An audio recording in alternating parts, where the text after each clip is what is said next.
Hello guys. അപ്പോൾ ഇന്നത്തെ ദിവസം വിഭജന ഭീതി ദിനമായിട്ട് ആചരിക്കാനാണ് നമ്മുടെ ഗവർണർ യൂണിവേഴ്സിറ്റികൾക്ക് കൊടുത്തിട്ടുള്ള നിർദ്ദേശം. ഇന്നലെ മിനിയാന്ന് ഞാൻ എന്ത് ചെയ്തു, ഏഷ്യനെറ്റ് ന്യൂസിൽ സർജിക്കൽ സ്ട്രൈക്ക് എന്ന് പറയുന്ന ഒരു പ്രോഗ്രാം ഉണ്ട്. അത് ഞാൻ മിനിയാന്ന് കണ്ടിരുന്നു.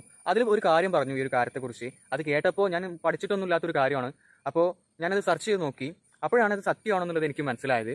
അതായത് യഥാർത്ഥത്തിൽ ഈ ഒരു ഇന്ത്യയുടെ വിഭജനം എന്ന് പറയുമ്പോൾ നമ്മുടെ മനസ്സിലേക്ക് ഓടി വരുന്നത് അന്നത്തെ മുസ്ലിം ലീഗും മുഹമ്മദ് അലി ജിന്നയൊക്കെ തന്നെ ആയിരിക്കും. എനിക്കും അങ്ങനെ തന്നെയാണ്. എന്നാൽ അവരെ മാത്രം ഓർത്താൽ പോരാ. ആദ്യമായിട്ട് ഈ മുഹമ്മദ് അലി ജിന്നയും അതേപോലെ തന്നെ മുസ്ലിം ലീഗും ഒക്കെ ഈ ഒരു കാര്യവുമായിട്ട് ടു നേഷൻ തിയറി എന്ന് പറഞ്ഞ തിയറി ആയിട്ട് വരുന്നതിന് മുന്നേ തന്നെ, അതിന് 3 വർഷം മുന്നേ തന്നെ നമ്മുടെ ഹിന്ദു മഹാസഭയുടെ സ്ഥാപകനായ വി.ഡി. സവർക്കർ ഈ ഒരു കാര്യം പറഞ്ഞിട്ടുണ്ട്. അതായത് പുള്ളിയെക്കുറിച്ച് നിങ്ങൾക്ക് അറിയാമായിരിക്കുമല്ലോ. പുള്ളി ഒരു ഹിന്ദു ദേശീയത ഉയർത്തിപ്പിടിച്ചൊരു വ്യക്തിയായിരുന്നു. അതായത് പുള്ളി പറഞ്ഞത് ഹിന്ദുക്കളും മുസ്ലിങ്ങളും എന്ത് ചെയ്യരുത്, ഇന്ത്യയിൽ ഒരുമിച്ച് ജീവിക്കാൻ പാടില്ല. അതിന് കാരണമായിട്ട് പുള്ളി പറഞ്ഞ കുറച്ച് കാര്യങ്ങളുണ്ട്. അതായത് ഹിന്ദുക്കളുടെ പിതൃഭൂമിയും അതേപോലെ തന്നെ പുണ്യഭൂമിയും ഹോളി പ്ലേസും ഒക്കെ ഈ ഇന്ത്യ തന്നെയാണ്. എന്നാൽ മുസ്ലിങ്ങൾ ഇങ്ങോട്ട് വന്നതാണ്. അതായത് അവരുടെ പിതൃഭൂമി ഒരു പക്ഷേ ഇന്ത്യ ആണെങ്കിൽ പോലും അവരുടെ ഹോളി പ്ലേസ്, അവരുടെ പുണ്യഭൂമി എന്ന് പറയുന്നത് അത് അങ്ങ് മക്കയോ മദീനയോ ഒക്കെയാണ്. അതുകൊണ്ട് അവർക്ക് എന്ത് ചെയ്യാം, വേറെ രാഷ്ട്രം വേണമെങ്കിൽ വേറൊരു പ്രദേശം അവർക്ക് വിട്ടുകൊടുക്കാം.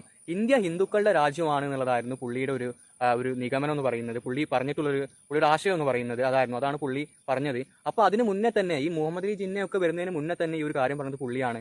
അപ്പോൾ ഈ ഒരു വിഭജന ഭീതി ദിനം ആചരിക്കുന്നുണ്ടെങ്കിൽ ഈ പറയുന്ന ആൾക്കാരൊക്കെ മുഹമ്മദ് അലി ജിന്നയും മുസ്ലിം ലീഗിന്റെയും കൂട്ടത്തിൽ വി.ഡി. സവർക്കറിനെ കൂടെ ചേർക്കണം, അദ്ദേഹത്തെ കൂടെ ചേർത്തിട്ട് ഓർക്കണം. അതാണ് എനിക്ക് പറയാനുള്ളത്. ഇത്രയും കാലം ഞാനത് ഓർത്തിട്ടില്ലായിരുന്നു. ഇനി മുതലത് ഞാൻ ഓർക്കും. മുഹമ്മദ് അലി ജിന്നയും അതേപോലെ തന്നെ വി.ഡി. സവർക്കറും ഒക്കെ ചെയ്തത് ഒരേ തെറ്റ് തന്നെയാണ്.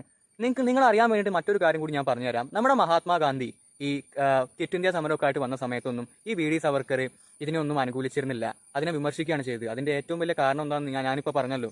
അവരുടെ ആശയം തന്നെ വേറെയായിരുന്നു. എന്നാൽ ഗാന്ധിജിയും ഇന്ത്യൻ നാഷണൽ കോൺഗ്രസും ഒക്കെ ആഗ്രഹിച്ചിരുന്നത് ഇന്ത്യ ഒരു മതേതര രാജ്യമായിട്ട് മുന്നോട്ട് പോകണമെന്നായിരുന്നു.